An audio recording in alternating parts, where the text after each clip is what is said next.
The air at the Sterling estate was thick with the scent of lilac and old money. Chandeliers, each a cascading waterfall of crystal, cast a warm, golden light over the Hamptons elite. Nathaniel Sterling, a man whose fortune was built on steel and unwavering calm, was holding a glass of champagne, his wife Eleanor by his side. Everything was perfect, and then a thunderclap, not from the sky, but from a shotgun blast that shattered the leaded glass entrance door. Shards rained down like icy confetti. The chatter died, replaced by a single, terrified scream. 3 masked figures stormed in, their movements practiced, their presence a violent stain on the gilded surroundings.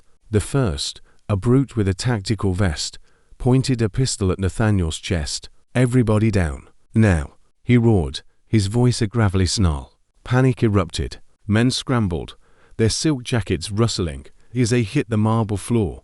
Women shrieked, clutching their diamond necklaces. Eleanor pulled her 3 young children into a tight huddle, a raw, protective growl in her throat. "You," the lead robber barked, his eyes, dark and predatory, fixed on Nathaniel. "On your knees, hands where I can see them." Nathaniel's composure, usually his greatest asset, dissolved. He sank to the floor, his hands shaking.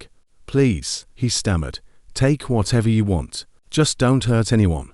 A sharp, metallic click echoed through the room as the robber pressed the barrel of his pistol against Nathaniel's forehead. "Shut it, rich boy. You'll talk when I say you can. Get your fancy friends to fill the bags. We'll be taking it all." Chaos reigned supreme, until it didn't. In the midst of the terror, a single figure stood out. Naomi, the quiet, almost invisible young woman who had worked for the Sterlings for 2 years, stepped forward. Her maid's uniform was immaculate. Her hands were raised. Her eyes, a startling shade of green, were locked on the robbers. There was no fear in them, no tremor, just a chilling, absolute calm. One of the robbers swung his weapon toward her. On the floor. "Don't you know what's happening here?" Naomi's voice was a low hum that cut through the noise. "I know exactly what's happening, but you don't. The children are behind me. If you make them scream, the whole neighborhood will hear, and they'll remember what you look like." The robber's finger twitched on the trigger. "Are you crazy?" "No," she said, tilting her head slightly. "I'm just not afraid of you, and you should point that gun lower. You're scaring them more than me." The leader flinched, an almost imperceptible pause. He turned to his men. "Move her. She's a liability." Nathaniel watched, his heart a frantic drum against his ribs. He wanted to shout at Naomi to obey, but he was frozen. He had only ever known her as the woman who ironed his shirts and kept his study spotless. Who was this person? The leader paced, a predator impatient for its kill. "Jewelry, phones, wallets, everything. Now," he commanded. Guests fumbled, dropping valuables into black duffel bags. "Come on, rich man." A gun pressed into Nathaniel's temple as he struggled with his gold watch. "Hurry it up, or I'll take it off your cold, dead hand. You're afraid." Naomi's voice, a steady, measured whisper, sliced through the tense silence. Every head snapped toward her. The leader's head snapped with it, his jaw tight. "What did you say?" "You're afraid," she repeated, her voice rising just enough to be heard. "Your hands are shaking. Your voice cracks when you yell. You're trying to look big, but you just look scared. Afraid men make mistakes, and mistakes get people killed. You don't want to be a murderer." The leader's gun pressed harder against her forehead. A faint red mark bloomed on her skin. "Say that again, I dare you." "You don't want to be a murderer," she said, her voice a steel-edged whisper. The robber's hand trembled. The children started to cry again. "Quiet them," a robber yelled. "Enough." Naomi's voice was a command, not a plea. The room fell silent. Even the robbers hesitated. "You came for money, not bodies. The moment you start shooting, this becomes a manhunt. The police won't stop until every last one of you is in the ground or in a cell. Stay calm, leave with the money, and you'll walk away. You get to decide which story this is." The leader's chest heaved. He looked at his shaking hands, then at his men, who were staring at Naomi with a mix of fear and confusion. He snarled, his voice weak. "Tie them up. We're getting out of here." Rough hands grabbed Nathaniel, forcing him to his knees. Another pulled Eleanor, making the children wail. Stop. The word was a single, definitive syllable, a blade of ice in a hot room. The robbers froze. Naomi took a step forward. You tie the adults, fine. But you do not touch the children, not one finger. The leader turned on her, his face a mask of rage. Or what? Or you will regret it. He was about to lunge at her, to teach her a lesson in subservience.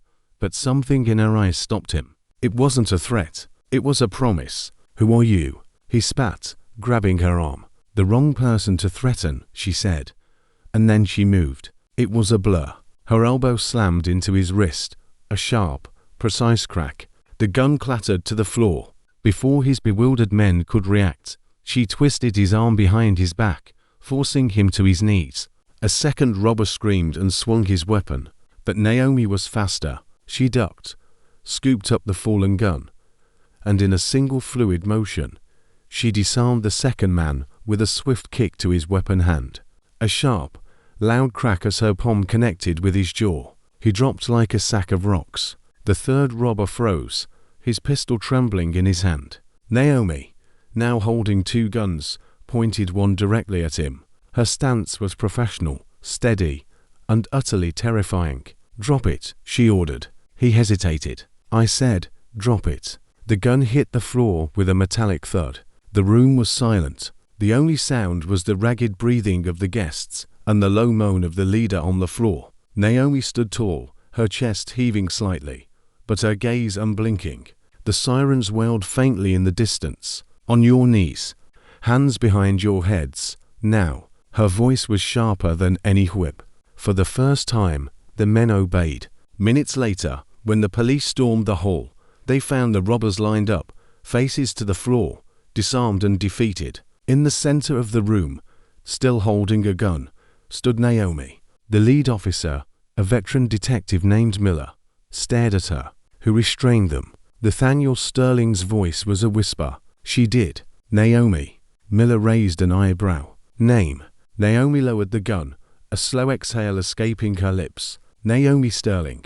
Gasps rippled through the room. Later, as Nathaniel handed her a check for $100,000, his hands still trembled. Naomi, who are you? You saved us. You saved my children. She shook her head and handed the check back. My name is Naomi Sterling, but not in the way you think.